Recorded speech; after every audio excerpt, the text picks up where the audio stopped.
Hi, my name is Lyn Peters. I'm the Director of Communications, Financial Education, and Outreach for the Washington State Department of Financial Institutions. It's a mouthful, but it really does fit on a business card, I promise.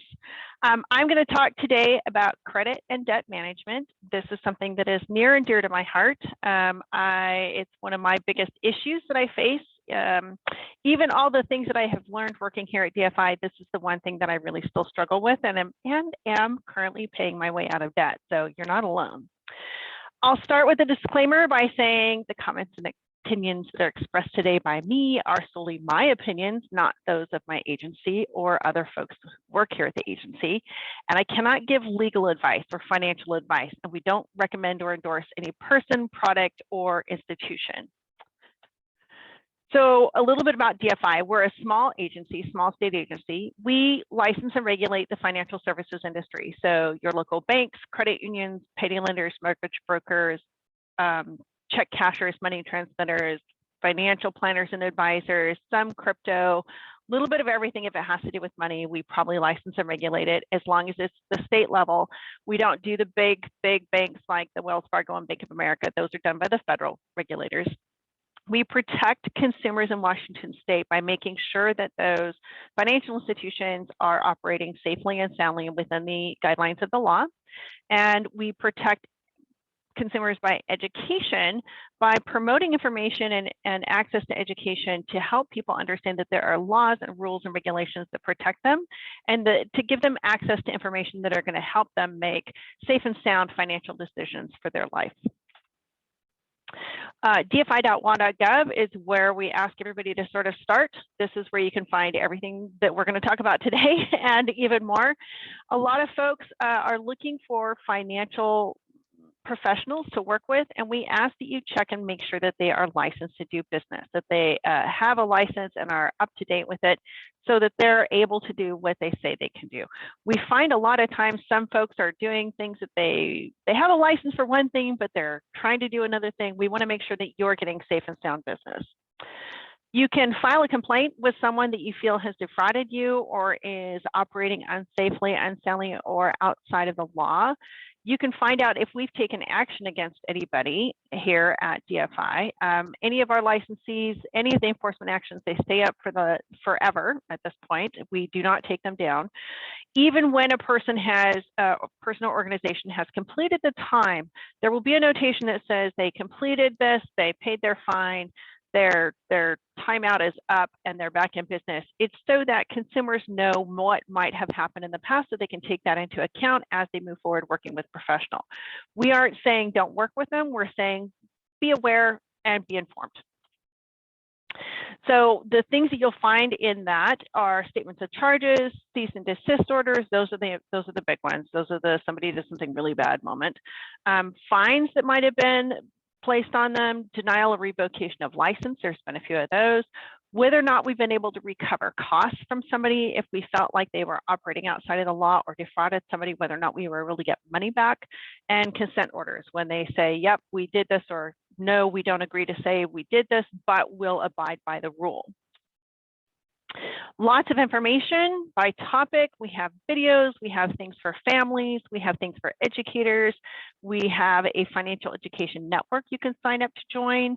We have presentation requests, so you can request presentations like this for your organizations. We've done them for Kiwanis and senior centers, a little bit of everything. And we have information by topic, everything A to Z. We focus heavily on financial fraud and scam alerts. So there is a way to sign up for our fraud alerts. You can go to this website here, go to dfi.wa.gov, click on the financial scams and frauds, and you can sign up to be alerted when we have new information. And we have web videos, YouTube videos. So we have several social media items. If you go to dfi.wa.gov, scroll all the way to the bottom, you'll see at the bottom of that page all of our social media. We have Twitter, Facebook, YouTube, Instagram, and LinkedIn. So today's topic is credit and debt. We're going to talk about what is credit, why do I need it, if I have it, how do I clean it up, how do I rebuild it, how do I get help? If I have a lot of debt, what are my options? You'll hear stuff on the radio about call us today, we'll fix your credit tomorrow. We'll get into that. That's not an option really. We'll talk about it and how to pay off your debt. So credit and debt can be called, dirty words. A lot of people get really wigged out by having debt. Debt is a common thing in America. I am aware of a certain financial guru out there who says we should not ever have credit. We should not ever have debt. But honestly, in America, we run on a credit system. You need to have a credit score. You need to have a good credit score in order to pay less for things. If you do not have a high credit score, the higher the number, the better. If you do not have a high credit score, you will pay more for things like insurance, cell phone plans, mortgages, car loans, anything that revolves around credit, you will pay more for it. If you're not paying for things in full, in cash, you're just going to pay more. And I don't know too many people who can, I know one person actually, who can actually pay in cash for a car or in cash for a house. I don't know anybody else who can do it without a loan. So it really is important to make sure that you have that high credit score. The one thing that I hear repeatedly from folks is it doesn't seem very fair. It seems like the system is rigged against us. To some extent, yes, it's not fair because it's their money. It's their money that we're borrowing. It's the credit card company's money that we're borrowing. So they get to make the rules. The trick is to learn how to make those rules work for you and make the system work for you. It is possible. And we're going to talk about that today. So let's start with, it's not just you, right? If you're in debt right now, I am in debt, so I will be the one who raises his hand and says, yes, I am in debt. It's not just us. Okay, during the last 3 months of 2021, credit card balances increased by $52 billion with a B. This is just in America, okay? Overall, the total U.S. household debt increased by $333 billion, billion with a B, okay? Part of this was due to the pandemic. A lot of folks use their credit cards to stretch and get through the lean times if they lost their job, if their business is closed, if they had their hours reduced. And that's a great, we understand that's a great way to use credit when you need it for an emergency. That's what we say is keep it for emergencies. But we do have to pay it back, right? So we need to be looking at that. How big is our debt? How much do we have? And how are we going to pay it off? I'm going to start this with be kind to yourself. Okay, it's been a really rough couple of years. The pandemic has not done us any favors. For those of us who suffer from depression, 2020, 2021 were really bad years with a pandemic and fires and smoke. And who would have ever thought we'd see murder hornets in the news? We were seeing daily death counts in the news, social unrest, one of the most bizarre presidential elections I've ever seen in my lifetime. So much turbulence going on, and that impacts us psychologically and emotionally. And money is a very emotional topic for most people. I know most people would rather talk to their kids about sex than talk to them about money. So it's something we have a lot of angst and anxiety built up around. So just cut yourself a little bit of slack while you're working on this and understand that self-care is important. It's good to get up and walk away and have a cup of coffee, but come back to it and focus on making progress. It's all about doing better today than you did yesterday and better tomorrow than you did today. So credit, I think most of us know, credit is a contractual agreement which a borrower receives something of value now and agrees to repay the lender at some date in the future. I just bought a car this last, I guess it's been almost a year now. So I got a car in return for the credit that was lent to me to pay for said car. There's revolving credit, like credit cards, where the money keeps getting added on if you keep buying things, or there's installment credit, like the car loan that I have, or my mortgage, or student loans is another example of that. So there's a couple of different types of credit, revolving or installment. Revolving is where people usually get into trouble. Installment loans usually are extended to a point and you've thought about it enough and really looked at it hard enough to know whether or not you can budget it. So debt balances can be good or bad, right? If you pay off your credit cards, it's a good thing, right? If you're paying off an installment loan, it's a good thing, but there's always a catch. When you pay off any kind of credit, you want to make sure that you note, if it's with the credit card company, you note you've paid it off. If you're closing the credit card, note that you closed by consumer, then it hits a little bit less than it would if they closed it. When you're paying off an installment loan, you sometimes take an additional hit on your credit rating, because now they can't judge how good you are at paying off your debt because you've already paid that one off. So it's one less payment that you're making. So they have one less way of judging how big of a risk you are. That's really all a credit score is determining how big a risk you are for not paying your debt. So why do we need credit? We need it because most of us can't afford to go buy a house. Most of us can't afford to go buy a car. Most of us can't afford to go pay the $45,000 a year for student loans or for education. Most of our parents did not have that kind of savings in place. So we take out a loan to pay for it, and then we agree to pay for it over time. It's been a great thing for me. I bought a house. I bought a car. I had a great education. Go Evergreen, Gooey Decks all the way. We have to pay that back. And sometimes you have difficult times in your life where it makes it difficult to pay it, but you still have to do it. If you are not making your payments on time, if you are skipping payments, if you are filing for bankruptcy, these are things that are going to hurt your credit in the future and are going to impact you. If you're making your payments on time, doing all the right things, you're going to have a higher credit score. You're going to have better rates for your insurance. Where I work, we actually check credit scores and credit reports to find out if somebody has had an instance of fraud, because we have people who examine spreadsheets for banks and credit unions, right? We want to make sure that they are above board, that they don't have any red flags on their own credit. So there are some places, for a while there, you had to have a certain credit score to be a cashier at some of the fast food restaurants because they had people who were stealing money out of the till to pay their own bills. There's a reason why we have credit, and it's an important thing. It can help you build your credit history, but on the flip side of that, it can come with annual fees, sometimes monthly fees. Credit cards come with interest charges. If you use it to get cash out, they have a higher interest rate. One of the things that I tell people is when you go shopping in the holidays, be very careful with all the people coming out saying, hey, if you use our store card today, sign up for a store card today and save 10%. Sounds like a great deal until you find out you go home and you're going to pay 26% on all the charges that you paid that day.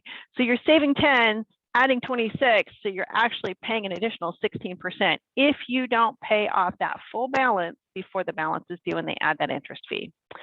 For large purchases like a house, car, education, it's really important to have credit because, like I said, I know one person who's able to do those kinds of things without it. And it's there in case of emergencies, i.e. pandemic.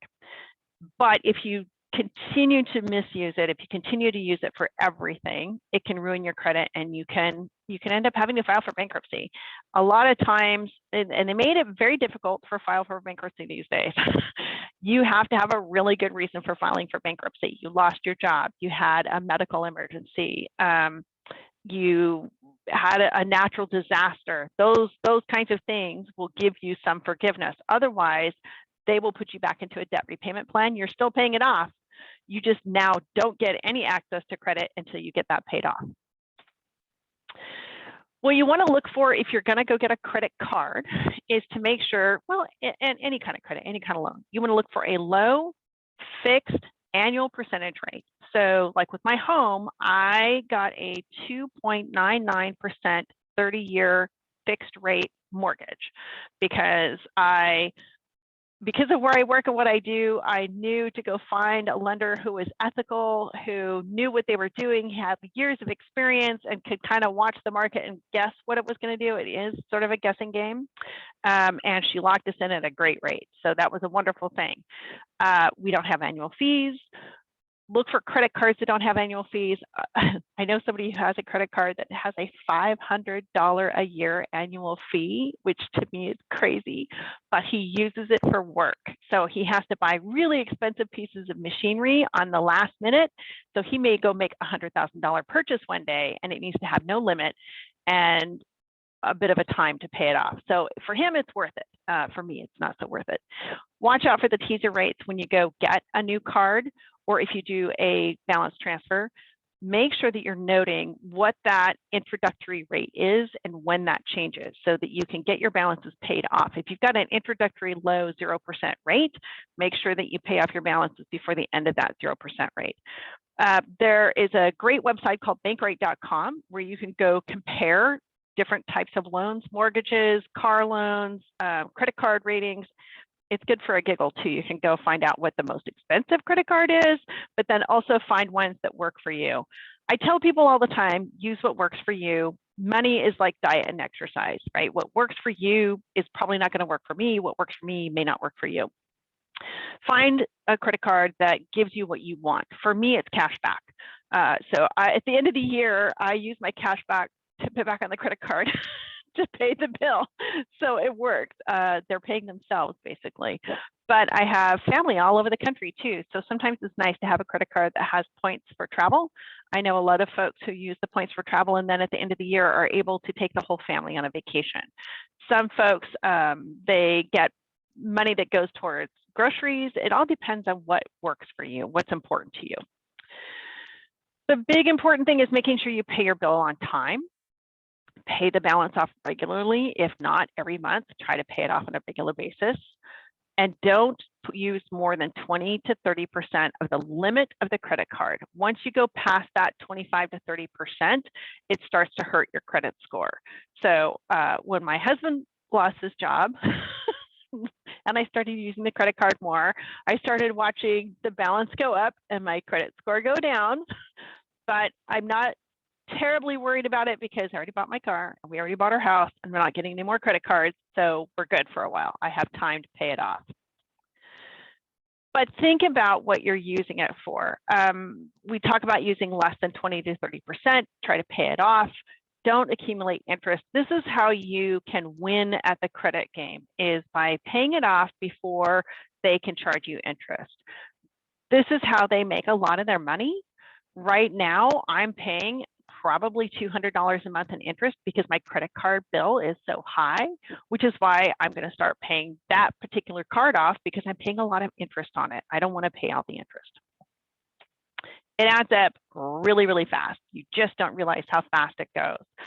Just these couple of charges, you go, oh, this is no big deal. Well, that's $500. And if you've got a credit card that only has a $1,000 limit, you're now 50% of your total amount that you can borrow. So you're over it and it's going to start dinging your credit. The other thing to think about is that interest. When you start talking about the interest. So if you have a $500 bill and you start to pay it and you pay the minimum payment of $15, it's going to cost you $136.90 in interest alone on top of the $500. And it's going to take you 43 months to pay it off. So almost 4 years to pay it off. That's not using any more credit or adding anything else to it. So it really adds up fast. It's really important you keep an eye on it. So secured cards are a great way if you want to start credit. This is a way that a lot of folks start credit building for their youth, for young people. What you do is, or if you've gotten into trouble, had a bankruptcy in your past, those kinds of things, there's ways of building credit. This is one of them.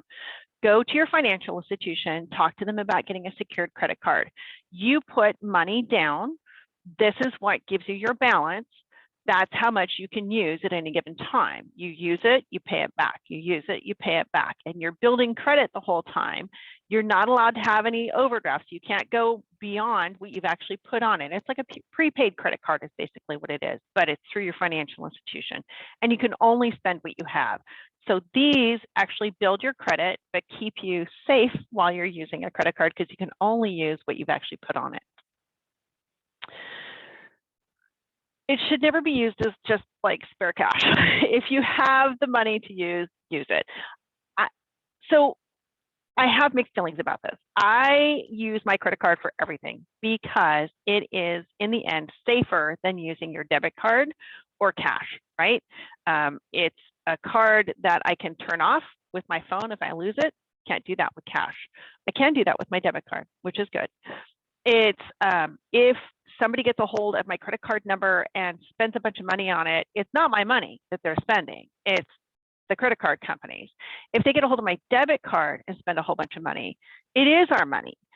My husband had this happen this last year. Somebody got his credit card information. He missed the first ping that said they were charging $1. That's usually the first indicator. They're going to charge $1 or $10. And when you don't catch it, then the next one is usually a big one.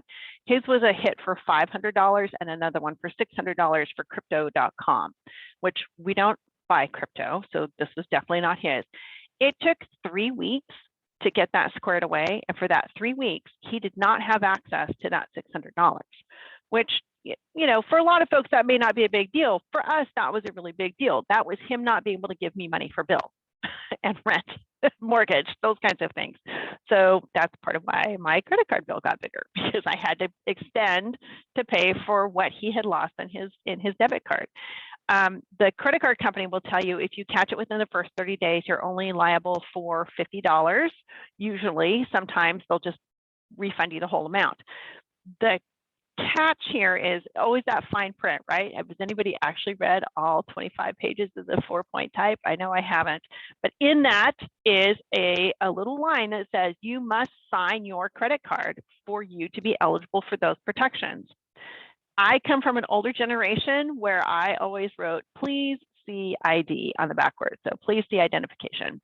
Well, that's not enough. You have to actually sign it. So now I sign it in a black Sharpie and I put Scotch tape over that. And then I sign, please see ID in a red Sharpie and I put Scotch tape over that. And it's just enough of a eye catcher that usually whoever's checking my ID goes, oh, I'm supposed to check your ID, not just your signature. So that's one way that you can sort of add a little extra safety. Use it for emergencies, use it lightly, pay your bills on time, don't max them out, try to pay them off as often as you can. I use mine for everything and then make huge payments every payday, right? I'm not paying it off right now. I'm getting close, closer every day, but I haven't paid it off because we are a little behind, but you're trying to always move forward. So let's talk about credit scores and credit reports when we're talking about credit. So everybody talks about credit scores, and we've talked a little bit about that. So it's kind of like when you were in school and you got your GPA. It's your overall grade based on the information on your report, right? So you get a grade up to an 800 credit score. 800 is a great credit score. 400, not so much. Okay, everything in between is your different grades, A, B, C, D, E, F, right? Credit reports show you all of your credit accounts, your personal information, if people are asking about credit inquiries. So sometimes this is you, sometimes this is other companies, but most time it might be you out shopping around. Now we have, our AG's office has made it so that if you're shopping for a car and you're asking a bunch of different places about a loan, they will only count as one if it's done within a 30-day window. Same for homes, because we were getting dinged every time we checked prior to that. Public records and collections, those are other things. If you've got a lien, a fine, legal fees, those kinds of things also show up on your credit report. On your score, it's gonna be really based on how much credit you have taken out. Do you pay your bills on time? How many lines of credit you haven't taken out? And you can go check all of this stuff at annualcreditreport.com. And I tell people, don't go to freecreditreport.com because there's nothing free about freecreditreport.com. All these ones that are not annualcreditreport.com usually have a system, a program, a service, something they want you to sign up for. This one is the one that is authorized by the federal government. To date, knock on wood, it has not had a breach. I'm just sort of waiting for it, but it hasn't yet. Look for accounts that you didn't open. Look for open and closed status, look for late payments, look for unauthorized inquiries, look for things that don't look right, and make sure that you get them fixed. It's as simple as you can send them an email, you can call them. I usually call them and have a phone conversation with somebody. It's important to make those, even the small ones, like where you work and what your income is, because that is how they judge whether or not you're gonna be able to pay back your loans. If it's your old employment where you were only making $16 an hour, but now you're making $30 an hour, you stand a better chance of paying off your bills. You want them to know that you have this new job. You want to fix that. Here is where they're billing it, right? So the breakdown, you start at 300. This is a FICO score according to Experian, and then on the right is the FICO score from FICO page of how they determine it. So if you're asking for new credit on a regular basis, 10% of your score, whether or not it's going to go up and down, is dependent on that. 15% is on having a length of credit history. I'm old enough to say I had a Sears card back in the day. And for a lot of us, that was our first credit card. Our parents always said, go get a Sears card. It's a great credit. You can shop for all your things that you need there. Don't have those anymore because we don't have Sears. Credit mix, they want to see you have a car loan, a home loan, student loans, credit cards. They want to see you have a mix, not just credit card debt. And they want to make sure that you're paying your bills on time. 35% of how they determine this is, are you paying the bills on time? Check your credit card statement and make sure that you know when it's due. A lot of times it is on a Thursday at 2 p.m. Eastern Standard Time. If you wait until Thursday at 2 p.m. Pacific time to pay it, you're late, and you could be liable for late fees. And they're usually $25 to $40, and they add up really quickly. And then sometimes if you've had an introductory interest rate, they'll jack your interest rate on top of that. So be very aware of that. 30% of it is how much you owe. How big is your balance, right?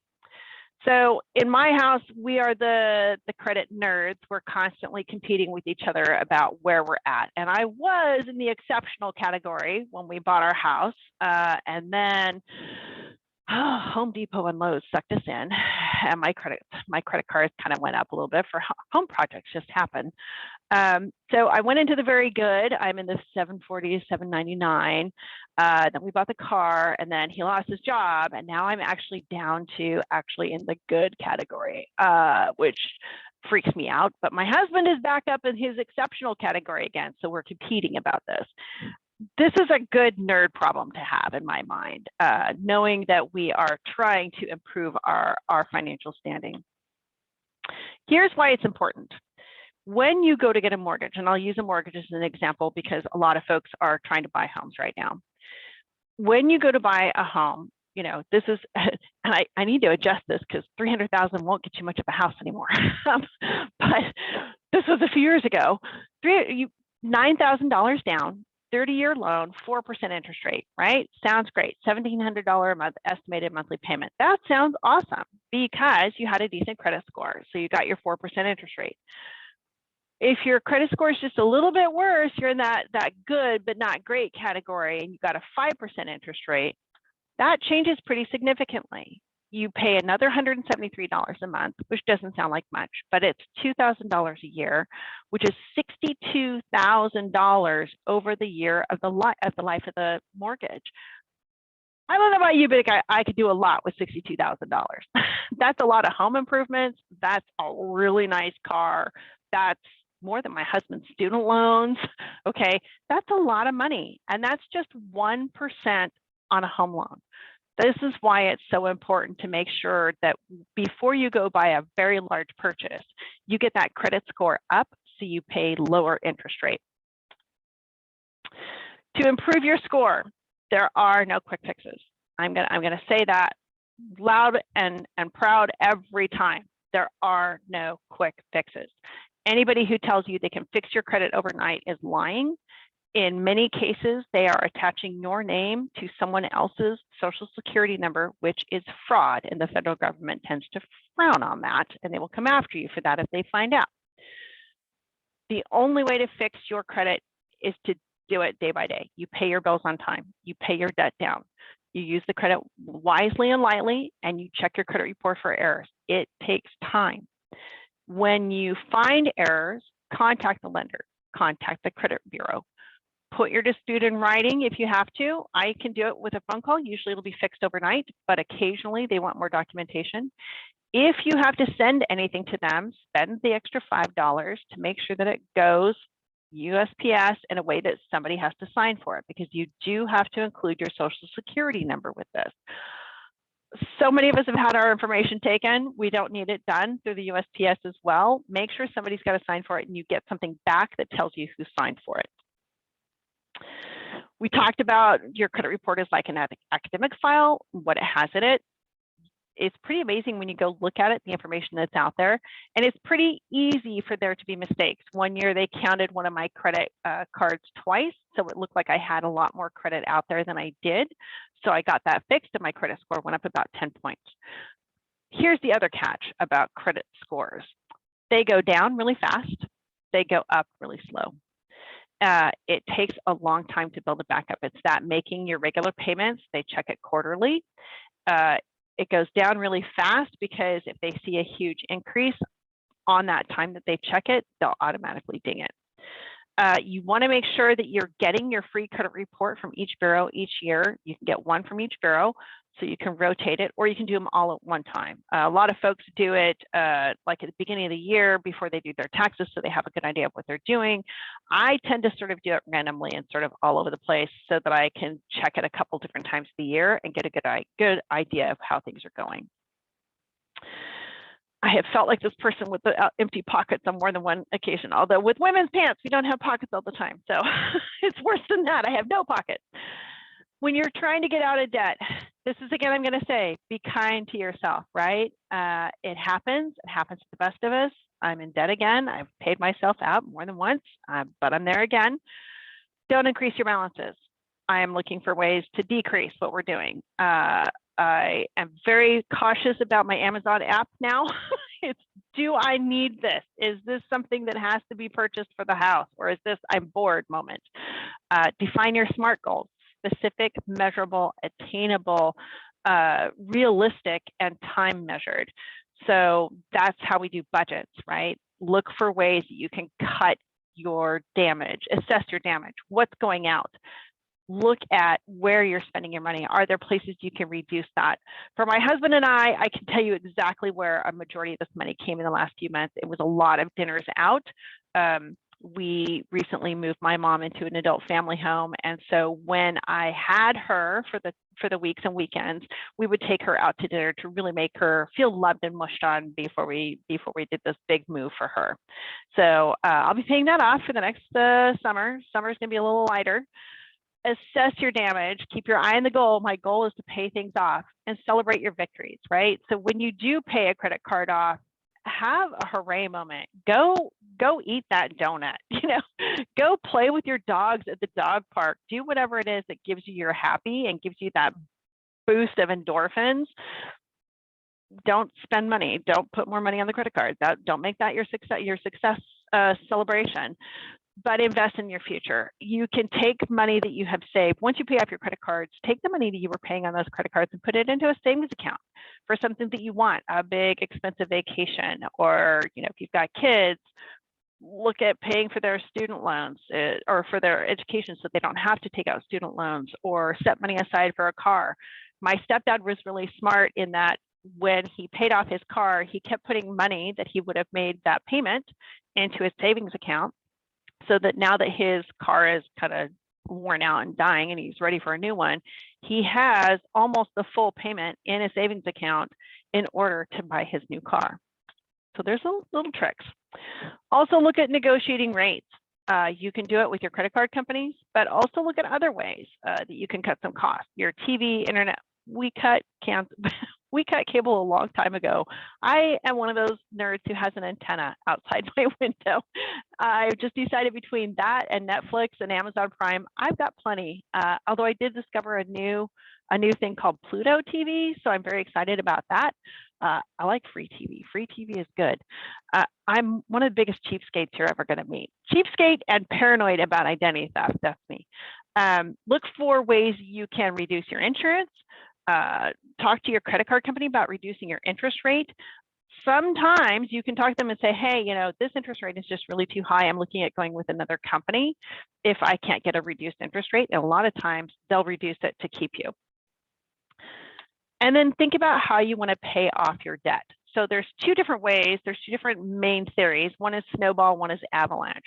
So the snowball effect is you go out and you negotiate lower rates on things. You put that money towards paying your debt. You pay the smallest credit card off first.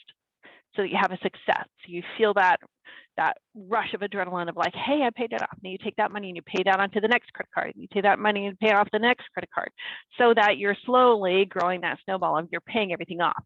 Or the avalanche is one where you pay all the minimum balances, but you pay off the one that has the highest interest rate, highest amount of interest that you're paying. That might be the lower interest rate, but a higher amount of interest. You want to pay as little interest as possible. So whatever has the highest amount of interest, pay the most on that to get it paid down, so that you're not paying that much interest. Either way, however you're paying down your debt, paying down debt is paying down debt, right? It's a good thing. Cut yourself some slack. Give yourself some breathing space. Recognize that you're working on it, but just work on it, whether you do the snowball or the avalanche. I'm more of an avalanche person. I want to see big numbers dropping. Number one, don't deny that you have a problem. Sit down, map it out, do a spending plan or a budget that works for you. Mine is in Excel, and when I do mine, I have a list of here's how much my credit limit is. Here's how much I have on it. Here's what the percentage of that is. So I know I'm within that 20 or 30%. Here's how much the interest rate is. Here's how much interest I'm paying. So I know how much interest I'm paying, and I can calculate which one I should put more money on that month. I really only have 2 cards with balances. One of them has a 0% interest rate right now, but it's an introductory 0% interest rate. So also on that spreadsheet is a notation that tells me this 0% interest rate ends on this date. You need to be making this much payment to pay it off before that expires. So whatever works for you, use it. Some of these financial institutions have apps that will help you do that. I'm not quite there of using the online stuff. I'm still in paper mode, except for Excel. I'm still in paper mode. And there are apps like Mint and some other ones through your financial institutions that will let you tie it all together. Your bank account, where your bills are paid, all that kind of thing. I guess I'm old fashioned and I'm not quite ready to connect all those dots and have that many things tied into my bank account. I'm pretty stingy with who gets access to my bank account. So I do it myself. Contact your credit card issuer. Increase your income is another way. I had a friend who, she was the queen of side gigs. She did Uber Eats for a while. She did artwork that she sold online. She did home projects for people, whatever it was, and she put all that money into savings. She ended up buying a house.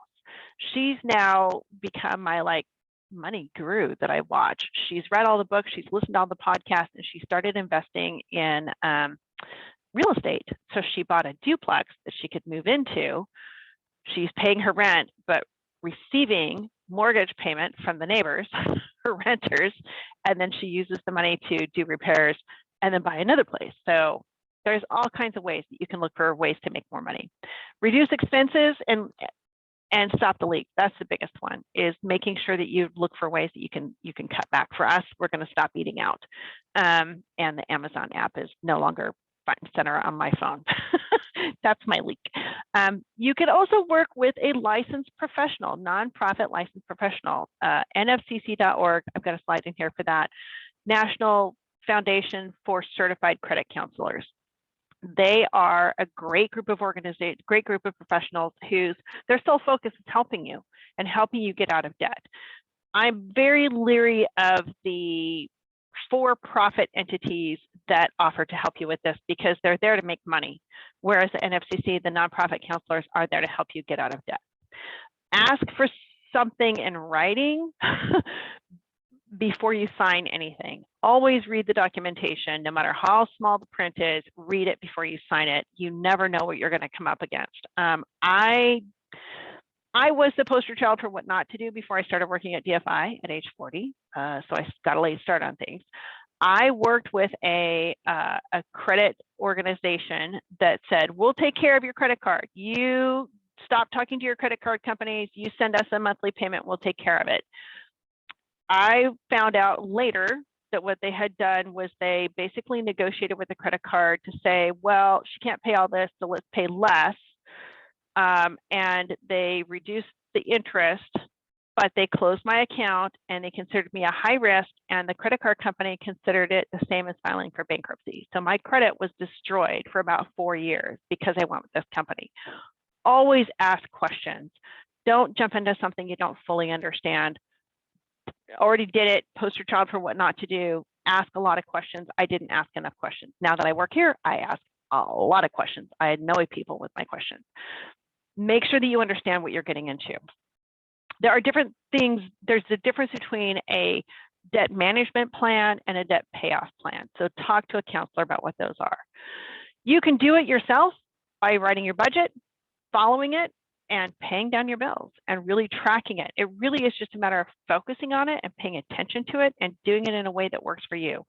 For me, every payday, I sit down with my Excel spreadsheet and my budget with my bills, and I look at it. Okay, here's what I have to pay. Here's what's left over. And right now it gets put on the credit card so I can pay it off. Figure out where your money's going. Now that we're going back to the office, a lot of us, are you getting snacks from the vending machine? Are you buying money online? Some really great new albums are out there. Are you paying for movies on Netflix or Amazon Prime or whatever the new ones are? Hulu, Sling, I forget what they all are. Are you paying for those streaming services? Video games, when they come out, if you have kids, or in my case, husbands, they're expensive. Holy cow, those are expensive. And then they want you to use a whole new gaming system. So there's a whole nother added expense, right? Track where your money's going. I think you'd be surprised at where you find your money's going. Mine used to go to Starbucks. I was the queen of the Starbucks order. Now it goes to an organization called Sniff Spot, where I rent people's yards for my dogs to go play in. I consider it a good trade-off. I now count it part of my budget. It's not part of my leaks, it's part of my budget. They get exercise, I get exercise, we're all getting fresh air. It's win-win. There's some different resources you can use. Kiplinger, we love Kiplinger. They're a great money organization. They have a great magazine. They have a fabulous website. They have a budget worksheet. Practical Money Skills for Life also has a budget sheet. They have a whole setup on budgeting. This is sponsored by Visa, so you should know that. There are retirement calculators out there, choosesave.org, ballpark calculator. I found it very depressing. It tells me I won't be retiring anytime soon, unless I win the lotto, which, I don't play, so I can't win. Once you have all this information, you've done your research, figure out what works for you and sit down and put it to use. You can talk to your creditors, you can talk to a credit counselor, but the really important thing is putting it in writing and really mapping it out and looking at it and being honest about it. I've met some folks who just couldn't be honest about their finances and just couldn't get out from underneath it. The nfcc.org, they also have a toll-free number, 800-388-2227. Again, I like nonprofit counseling organizations because they are there for you. They do all these different types of counseling: first-time homebuyer, student loan debt. We'll be talking about that next week, I believe. Debt management plans, credit report reviews. If you haven't ever gone through your credit report and you want somebody to go through it with you to explain it to you, they can do that. We are seeing a lot of folks facing foreclosure after the pandemic. We know we had the payment pauses. Now people are trying to get caught up. There's so much information out there that can help if you're willing to step up and ask for assistance. There is never any shame in asking for help.